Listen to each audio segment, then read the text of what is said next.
Life inside ADX Florence, the prison that breaks men. They call it the Alcatraz of the Rockies, a fortress buried in the Colorado desert where sunlight feels like a privilege, and silence screams louder than any riot. Here in the shadow of the Rocky Mountains sits ADX Florence, a place built not just to contain, but to erase. Every inch of it was designed for isolation. The walls are concrete, the floors concrete, even the beds. Prisoners don't walk here. They shuffle in narrow chains, watched by eyes that never blink. There's no shouting, no fights echoing down the hallways. Just a sterile hum of air vents, the soft hiss of hydraulics, and the weight of time pressing down like a second sentence. Inside, men who once commanded fear, drug lords, terrorists, mob bosses, now measure their days in the number of footsteps they take inside a cell the size of a bathroom. For 23 hours a day, they live inside four walls. One slit of a window allows a slice of the sky, angled upward, so they can't see the horizon. The message is clear: there is no outside. This isn't a prison made to rehabilitate. It's made to contain the kind of danger the world doesn't want to think about. But behind these walls, danger isn't gone. It's just quiet, waiting. They say you don't enter ADX. You descend into it. Every inmate who arrives here knows this is the end of a line, the last stop in the American prison system. You only come to ADX when every other cage failed to hold you. The transport is silent. Shackled wrists, shackled ankles, a black hood drawn tight to block out the world. You don't see where you're going. You just feel it. The hum of the engine, the turns that disorient you. The final stop where sunlight fades into concrete corridors. When the hood is lifted, the first thing you notice isn't the walls, it's the smell. Sterile, chemical, like a hospital without hope. Guards don't speak unless they have to. Their eyes say enough. No inmate has ever escaped this place, and no one ever will. From that moment, the inmate's name is erased. He's a number. His voice echoes only within the confines of his cell. Outside, the world moves on. Inside, time stands still. Silence is the first punishment. At ADX, conversation is currency, and here it's bankrupt. No talking, no interaction, just the rhythmic click of locks and the whisper of your own heartbeat. Men who once led armies, empires, or gangs now find themselves whispering to walls just to remember what words feel like. A psychologist once said, "The walls here don't just keep men in, they keep the world out." After months, even the strongest minds begin to fracture. You start to question whether you exist outside your cell, whether your memories are real or invented to keep you sane. Some break fast, some fight it, but eventually, silence always wins. Days at ADX bleed together like ink and water. Wake, eat, exercise, eat, sleep, repeat. Every moment timed to the second. Every move monitored by cameras, locks, and automated doors. Exercise isn't outside, not really. It's a concrete pen, enclosed by high walls and wire mesh. You can see the sky, but not the horizon. You can smell the air, but not freedom. Some inmates call it the box within the box. You spend an hour walking in circles, then return to your real box, 7 by 12 feet, where even your reflection seems to fade over time. Inmates talk to themselves.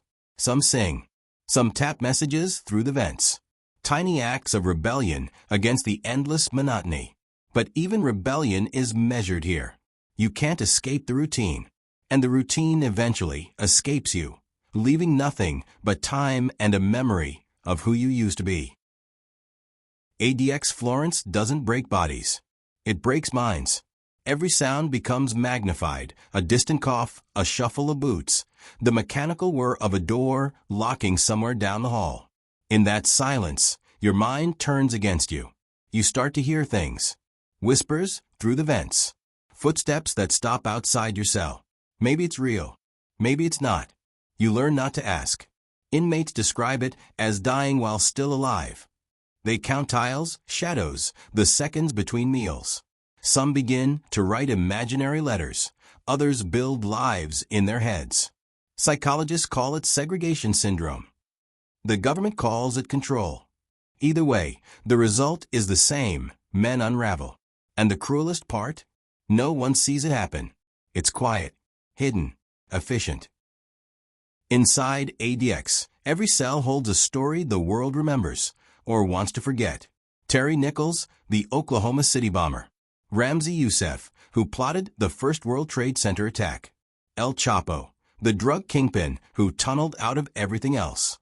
They all live within shouting distance, yet none of them can see or hear each other. The most dangerous men in the world, silenced by design. But legends don't fade quietly. Guards say you can feel the tension in the air, like static electricity before a storm. Every inmate carries ghosts. Some of what they did. Some of what they've lost. In here, you can't hide from your past. You live with it 23 hours a day. Communication at ADX is an illusion. Every letter is read, censored, delayed. Some inmates still write to family, lawyers, or ghosts. Words scratched onto paper with trembling hands. But for most, letters become like prayers, sent into a void that never answers. One inmate once wrote, "This is where God forgets to look." And yet, even in this place of silence, a letter can be rebellion. Proof that you still exist. Proof that the system hasn't erased you completely. But over time, most stop writing. The silence outside begins to match the silence within. ADX was born from fear, the fear that some men were too dangerous to be among others. But isolation has a price. Over the years, psychologists have compared the effects of extreme solitary confinement to torture, hallucinations, depression, psychosis. Inside ADX, the human mind becomes both prisoner and warden. It disciplines itself, punishes itself, talks to itself. Men who entered as predators become phantoms. Their reflections start to look like strangers. They no longer fight the walls. They become them. And that's the hidden experiment, not whether isolation can contain evil, but whether it can erase humanity. No one leaves ADX the same. Some don't leave at all. Over the years, suicides have been quiet, methodical, a belt, a bedsheet, a vein. The kind of deaths that don't make the news. In a place designed to prevent escape, death becomes the only exit. The administration calls it self-harm. Inmates call it freedom. The walls don't crack, but the men do. At some point, every inmate faces a truth. The prison isn't their punishment, it's their mirror. There's no violence to hide behind. No chaos to drown the guilt. Just you, your thoughts, and the ghosts of every choice you've ever made. Men who once ruled the underworld now struggle to control their own minds. The toughest gang leader becomes his own worst enemy. And, in that isolation, you learn something terrifying. The worst kind of prison isn't made of concrete. It's made of memory. The world forgets about ADX Florence because it's easier that way. Out of sight, out of conscience. There are no documentaries on the 4 a.m. screams, the trembling hands, the 1,000-yard stares. No cameras allowed. No reporters inside. The inmates become ghosts long before they die. Their stories fade. Their identities blur. Their existence becomes rumor. But just because you forget them doesn't mean they forget you. ADX has a section called the Control Unit. The name sounds administrative, but it's the heart of the darkness. Here, inmates who resist, rebel, or break are sent deeper into isolation. No books. No recreation. No human contact. Some stay there for years. Some never leave. It's punishment within punishment. Silence within silence.